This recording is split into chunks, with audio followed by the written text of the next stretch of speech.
Assalamualaikum warahmatullahi wabarakatuh.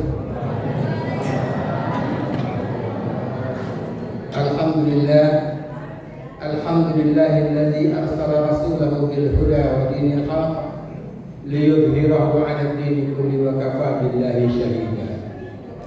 Arsalahu basyiran wa nadhiran wa da'iyan ila Allah ila sirajan munira. Asyhadu an la ilaha illallah wahdahu la syarika lah wa asyhadu anna Muhammadan abduhu wa rasuluhu la nabiyya ba'da. Allahumma shalli wa sallim ala sayyidina Muhammadin wa ala alihi wa sahbihi ajma'in. Bapak-bapak, ibu-ibu serta anak-anakku sekalian, jamaah tarawih Baitul Hidayah. Pertama-tama mari kita bersyukur kepada Allah Subhanahu wa taala sampai malam hari ini bapak-bapak dan ibu-ibu masih berjibaku. Belum ada lagi yang kurang. Ibu-ibu masih banyak, bapak-bapak juga masih banyak. Mudah-mudahan pertahankanlah sampai akhir Ramadan sesuai yang dikatakan oleh beberapa ulama, mengatakan kepada kita, jadikanlah Ramadan ini Ramadan yang terakhir dalam hidup kita. Kita kan tidak tahu apalagi nanti kita akan kembali menghadapi Ramadan atau tidak. Allahu a'lam bishawab. Yang penting orang-orang yang telah diberikan kesempatan oleh Allah Subhanahu wa taala untuk masuk kepada bulan suci Ramadan itu semuanya penuh dengan ganjaran umpamanya pahala dari Allah Subhanahu wa taala. Ini tidak terhitung. Ini yang harus motivasi, ini yang selalu kita tanamkan. Di saat-saat kita udah mulai malas, di saat-saat kita udah segala macam pikiran yang datang ke pikiran kita, tanamkan itu bahwasanya Allah selalu akan memperhatikan kita. Sedikit yang kita singgung pada malam ini. Ramadan memberikan pengaruh yang sangat besar kepada diri kita. Sangat besar pengaruhnya kepada diri kita. Jadi Ramadan itu bukan hanya sekedar tidak makan, tidak puasa, tidak syahwat atau umpamanya yang lain-lain yang dilarang oleh Allah Subhanahu wa taala, tapi ada pengaruh yang positif kepada diri kita. Yang pertama yang harus dicatat oleh manusia. Pada bulan suci Ramadan ini terasa sekali at-taqarrub bainana wa bainallah. Terasa sekali kedekatan kita dengan Allah Subhanahu wa taala. Siangnya kita berpuasa, malamnya kita tarawih, terus membaca Al-Qur'an. Semuanya itu dalam rangka ibadah kepada Allah Subhanahu wa taala. Itu menandakan kedekatan kita dengan Allah Subhanahu wa taala. Kalau kita sudah dekat dengan Allah Subhanahu wa taala, apa yang kita inginkan, apa yang kita mau, tidak ada hambatan dari Allah Subhanahu wa taala, cuma hanya membutuhkan kesabaran dari kita itu sendiri. Dalam sebuah hadis Nabi mengatakan kepada kita, ihfazillah yahfazuka, ihfazillah fi amamak. Wa idza sa'alta fas'alillah, idza sa'alta fas'al billah. Dalam hadis itu sangat panjang yang dikatakan kepada kita oleh Rasulullah.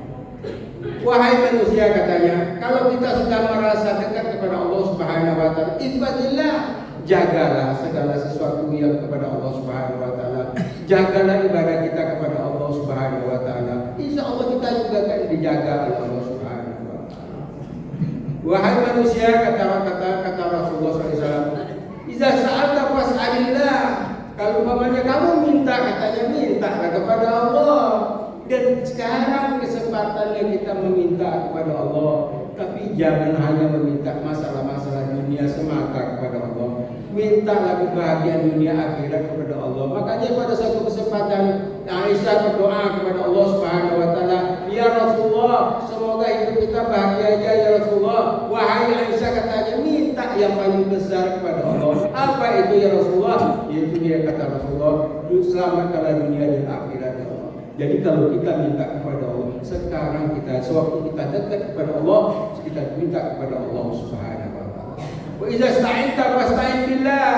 Kalau kamu minta tolong kamu kepada Allah Subhanahu wa taala. Ayuhan nas, kata Nabi sallallahu alaihi wasallam, wahai manusia, katanya, ijtama'an nas liyanfa'uka ma yanfa'uka illa ma kataballahu lak. Wahai manusia, katanya,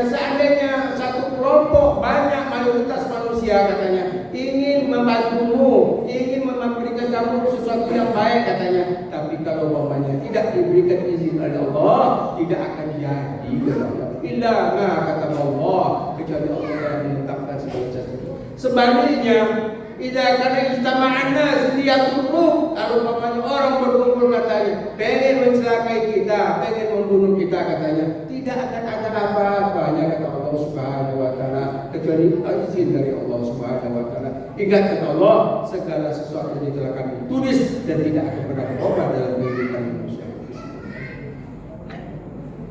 Jadi kalau mamanya kita berbicara, yang pertama kita sekali lagi saya catatkan kepada kita, bulan puasa adalah bulan kedekatan antara kita dengan Allah Subhanahu wa taala.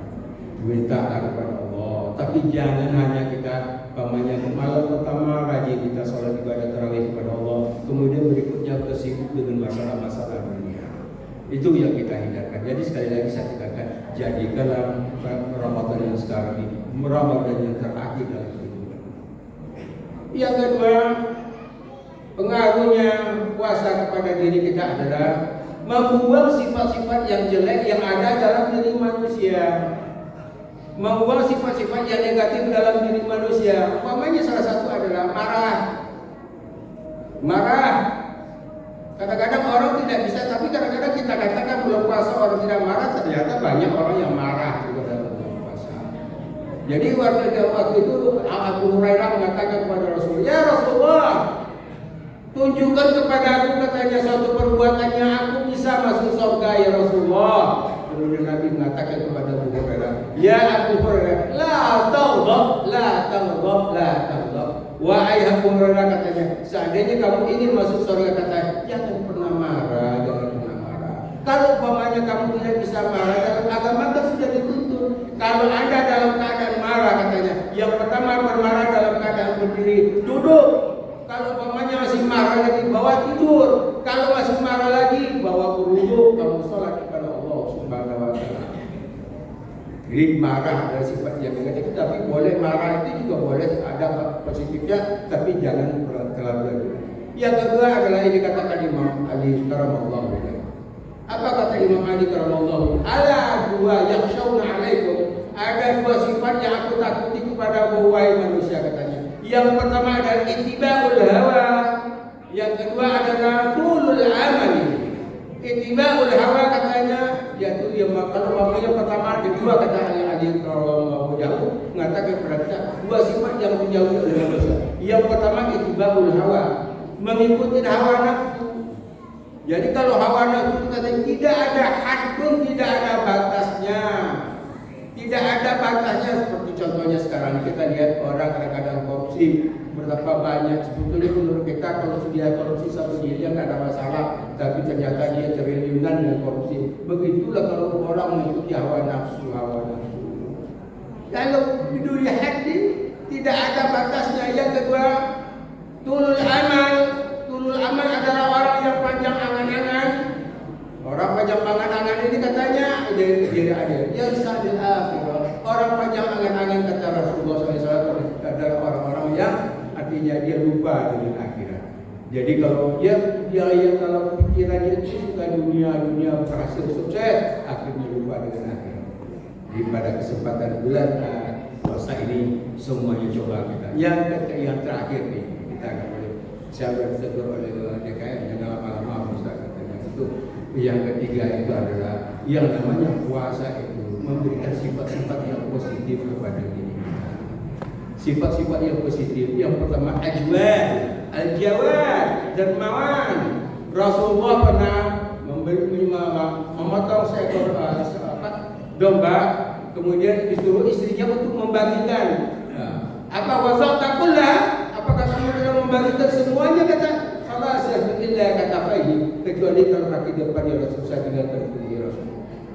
Begitu Rasulullah dalam bulan puasa ini. Yang kemudian juga ada dari Aisyah mengatakan kepada kita, wahai manusia katanya, Allah akan menjaga setiap korma yang kamu berikan kepada orang lain atau biji-bijian yang kamu berikan kepada orang lain itu akan dipelihara oleh Allah Subhanahu wa taala. Ibaratnya kita memelihara anaknya onta, kemudian sampai berkembang sampai Jabal Uhud sampai sebesar itu. Jadi itu gara-gara sifat yang itu yang seperti itu yang dikatakan Rasulullah kepada kita tanamkan sifat kedermawanan. Allah mewajibkan kepada kita puasa supaya kita itu menekan rasa emosi kita, kemudian kita menahan, kita juga bisa merasakan apa yang dirasakan oleh orang lain. Jadi al-jawad, dermawan itu ya. Kemudian juga dikatakan oleh Allah suka berbagi dengan teman. Siapa suka berbagi dengan tetangga? Siapa man nafasa qurbatu min qarabid dunya, nafasallahu min qurubil akhirah yaumil qiyamah. Siapa yang melonggarkan, yang melapangkan rezeki tetangganya atau orang-orang yang berada dekatnya, nanti di hari kiamat Allah akan melonggarkan melapangkan jalannya. Barakallah, taqabbalallah. Assalamualaikum warahmatullahi wabarakatuh. Sallu sunnatan